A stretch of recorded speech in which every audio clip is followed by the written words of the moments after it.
When it comes to how do I identify a trustworthy source, anybody who's been in this field any length of time, we know about all of the things that are often said, and they tend to involve research. They tend to involve, it's not, oh, hey, here's an article I just found.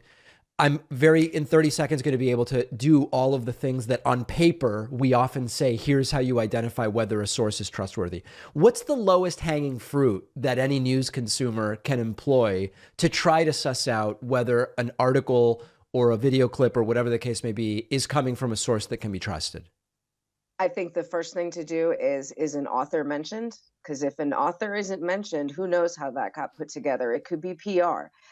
Do you know the website, right? Does it end? Look closely at the website because websites are easily manipulated. So you could have like, New York Times dash com dot Gmail or, Yeah. wait, and then you're like, wait, I saw the New York Times, but then it's something totally different, right? So truly look at the ending of the website, almost even of the URL, almost before looking at the beginning. Does it look like a real website?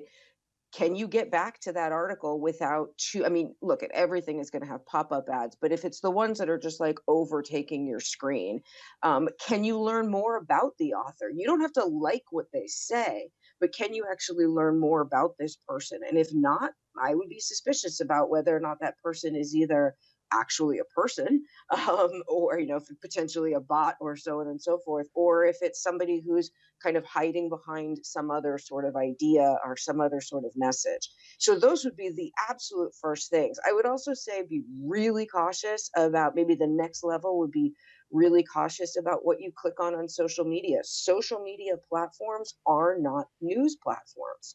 We can share news on them, but they are not news platforms. So if like if we talk to young people who say like, "Oh, I get most of my news from Twitter." Well, no, you don't. You get information on Twitter that somebody might have shared Right. that might be news, You're but finding it is links not on Twitter. news. Exactly. Yeah. You're finding links on Twitter. Another thing that seems critical that I tell people is make an attempt to get to the primary source if there actually is one, because there will be situations where, not to pick on any of these particular news outlets, but you'll see a raw story article with a headline and it will quote Newsweek. It's actually a Newsweek article that they are summarizing and editorializing.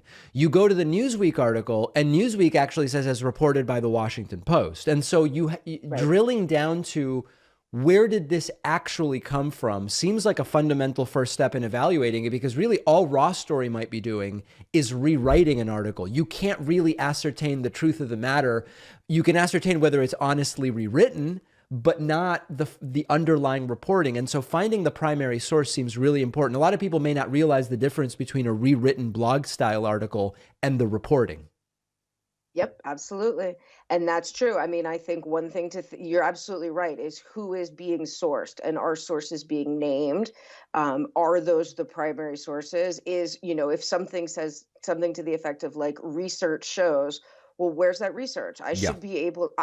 I might not be able to distill the research myself that quickly, but I should be able to access the research. I also think that especially in the previous presidential administration, the idea of unnamed sources, right? What does it mean for a source to go unnamed?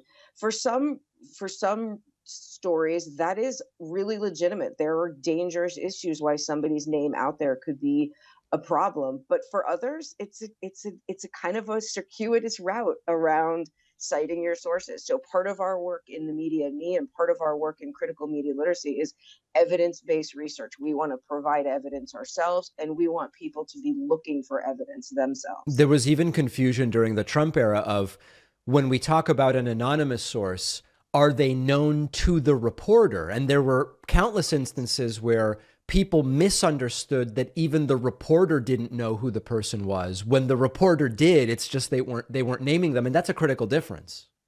Absolutely, absolutely, 100%. We've been speaking with Allison Butler, contributor to The Media and Me, a guide to critical media literacy for young people, also director of the Media Literacy Certificate Program at UMass. Allison, really great having you on. I appreciate your time. Thanks so much, David. It was great chatting with you.